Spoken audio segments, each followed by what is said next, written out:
বিসমিল্লাহির রহমানির রহিম। প্রিয় ভিউয়ার্স, আজকে আমরা চলে আসলাম এই তো নতুন মাতামে আসার পর এই তো এখন খাবার দাবার খাবো আমরা। তো সব কিছু গোছাইতেছে, খাবার দাবারের আয়োজন করতেছে।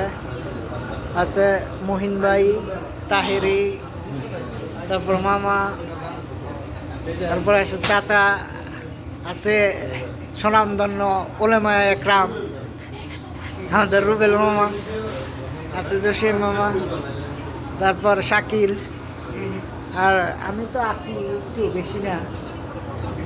তো আলহামদুলিল্লাহ, সবাই ভাইয়ের জন্য দোয়া করবেন।